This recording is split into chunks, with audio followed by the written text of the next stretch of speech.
Good morning, Bama. It definitely isn't a Greyhound bus, but there are hounds in it. Good morning, Jake. Nothing but dogs jumping into their assigned seats, attached to leashes rather than seatbelts, picking up waiting passengers with wagging tails.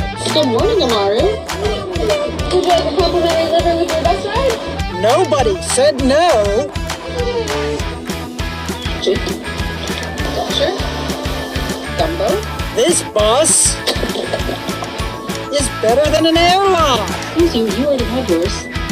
The doggy bus Load up! is operated by Mo Mountain Mutts in tiny Skagway, Alaska. It's a husband and wife team offering dog training and dog walking.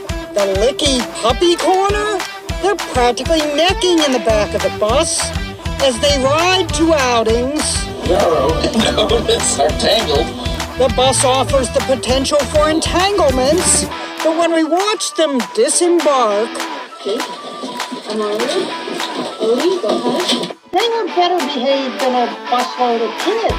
I can't tell you how many of these dogs were monsters before I started working with them. Oh, sure, some of the passengers are rule breakers. Excuse me, ma'am, your tail is in the aisle.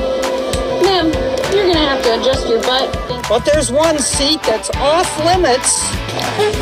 Who's honking the horn? Bama! Mama's ready to trade her dog license for a driver's license. Excuse me, ma'am, you're not driving. Get out of my seat. Ginny note.